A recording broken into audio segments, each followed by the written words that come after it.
You are entering a dimension at the crossroads of Disney and Square Enix, where a duck can't heal you, but can cast the most powerful Final Fantasy spell, where the most famous cartoon character has his last stand, where lines are made up entirely of in-universe terms that make no sense the biggest out of nobody context. of them all. And half the time, even the characters don't know what's going on. You've just crossed over into the Kingdom Hearts zone. For your consideration. I haven't seen Twilight Zone. I don't know how to keep this bit going. Do you know what I think is just as important as the ending of the game? The opening. I already have a series where I talk about the endings of games. Obviously, I have to talk about the openings of some. With games being so long, they have to start with their best foot forward. How often have you dropped a game because you just weren't feeling it after the opening hours? Not only that, but the game has to introduce the characters, the story, the world, the gameplay mechanics, and teach the player the basics of those mechanics. All in an interesting and fun way. Making the start of a game is pretty hard. And one series I think has done a solid job of it is Kingdom Hearts. I really enjoy the openings to the numbered games. Not those ones. Like the console ones. That are full releases. And clearly we had to start with the game that started the series.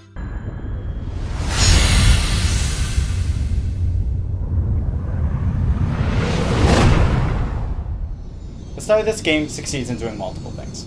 The first is how it sets the tone as soon as you start up a new file. You know what's the last thing I would expect from a game starring Donald Duck? Weird dialogue. I've been having these weird thoughts lately. The ultimate life form. Chaos. Early 2000s J-pop.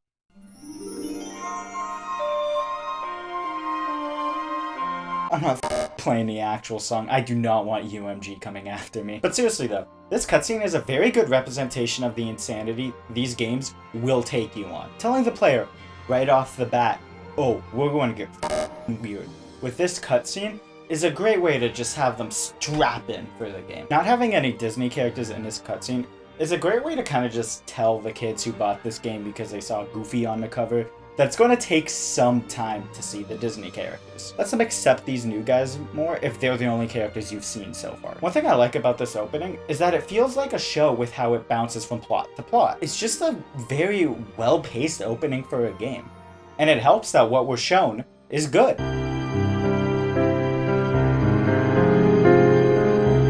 Right off the bat, we're shown the basics of their dynamic. Sora's the goof, Riku's the dick, Kairi's the girl. And she's from another world. They joke around with each other and compete.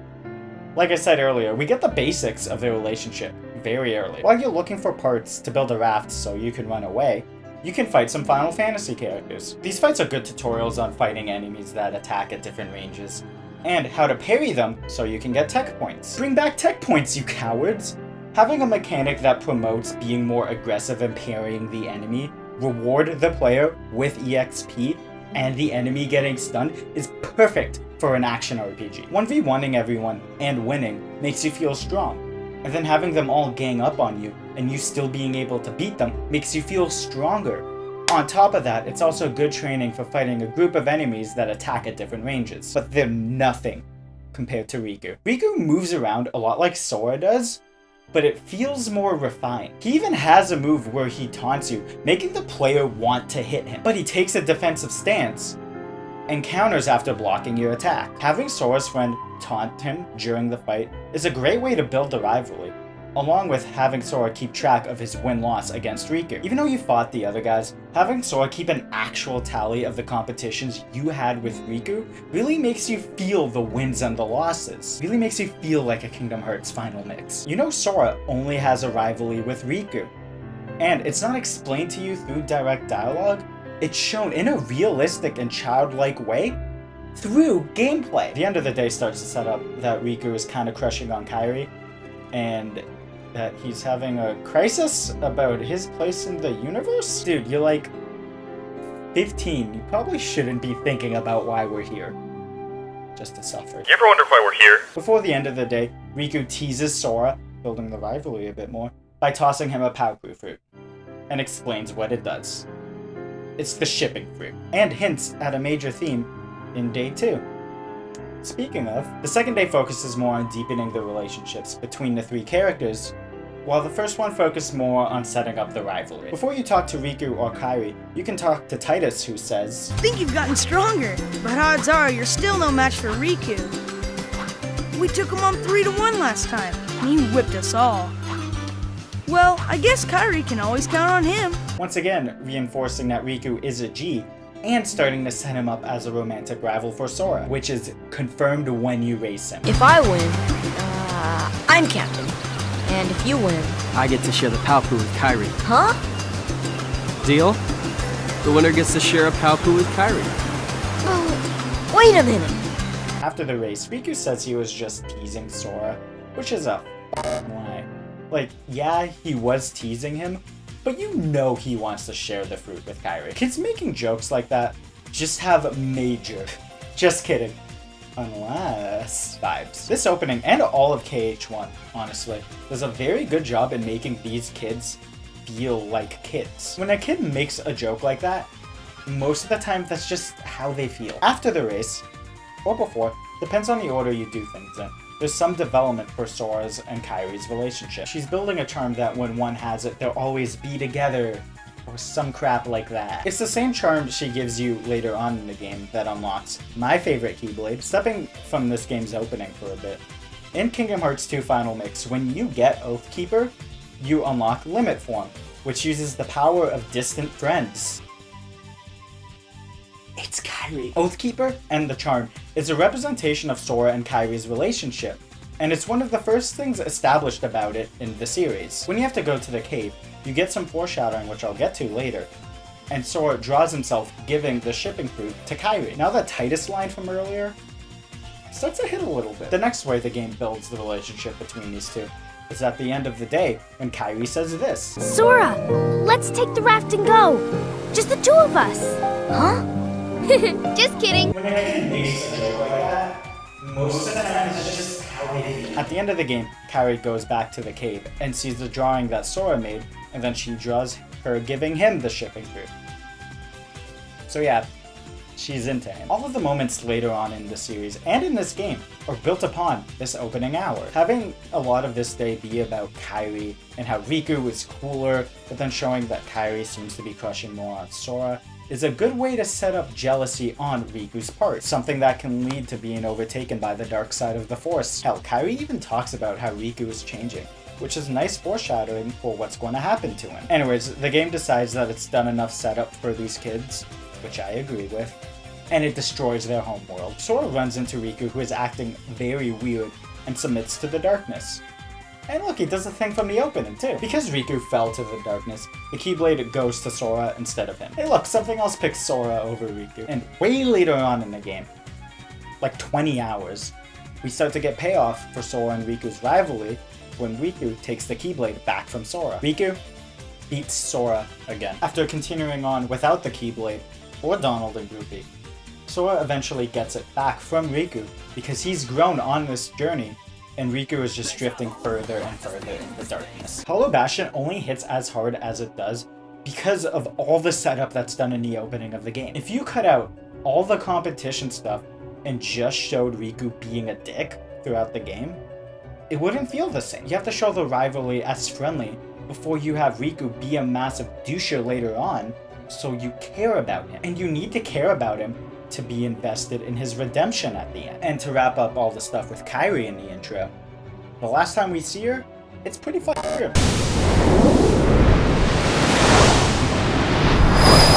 Instead of going into this right now, we're going to go back to the beginning of the opening to go into the other reason of why it's so good.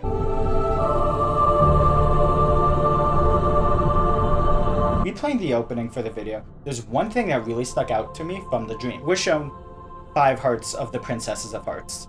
The 4 we see the full hearts of have already been kidnapped. Unless you haven't done Wonderland by the time it shows this cutscene where Alice gets kidnapped. But that's not canon. The remaining 3 who aren't kidnapped all share the same heart in this opening, and are all hidden on it. I just think it's a super neat detail. And the first person Sora sees when he wakes up is a Princess of Heart. which is just swell considering the dream is like a warning from them. Oh shit, I finally get to talk about Donald and Goofy's role in this intro. Donald and Goofy's role in this opening is to set up the actual plot of the game and to give the kids their fun Disney times.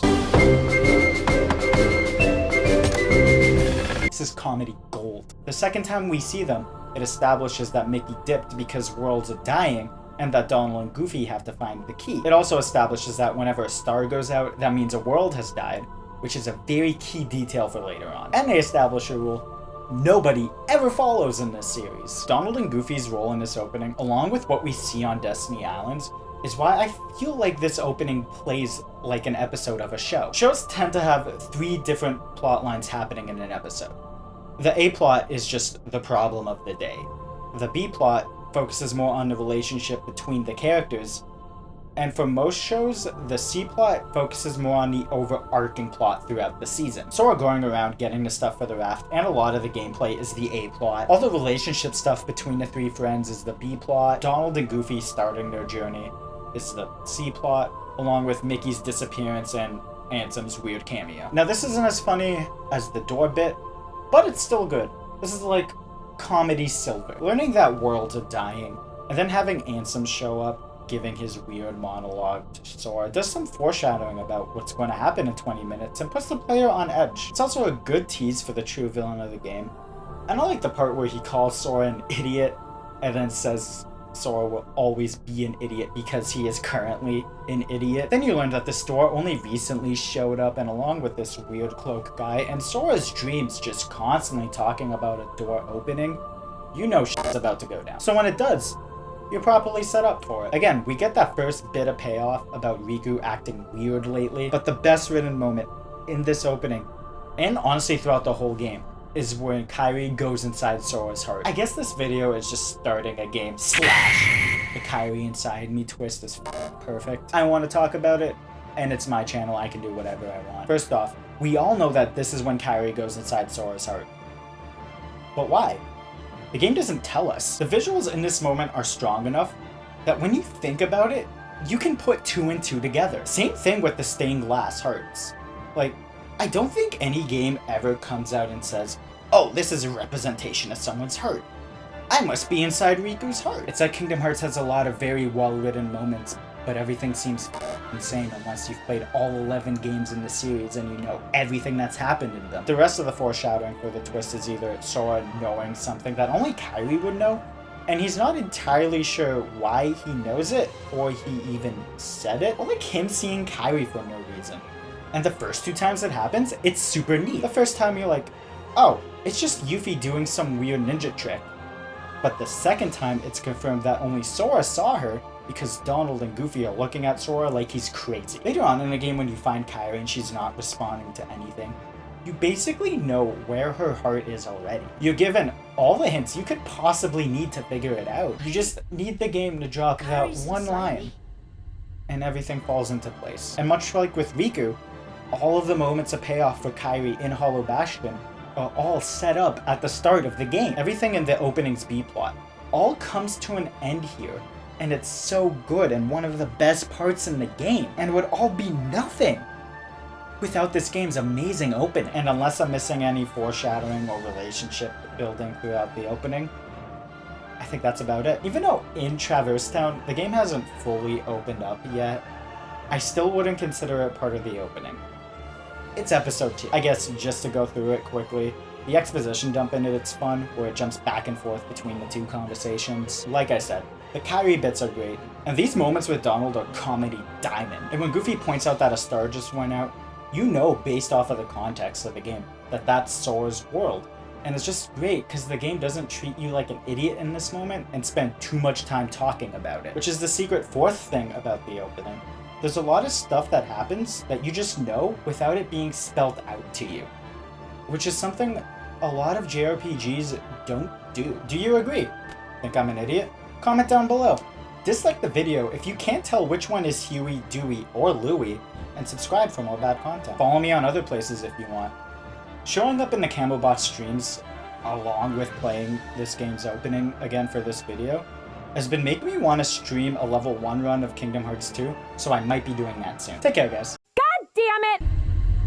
Kyrie's inside me? So, we're just done with phrasing, right? That's not a thing anymore?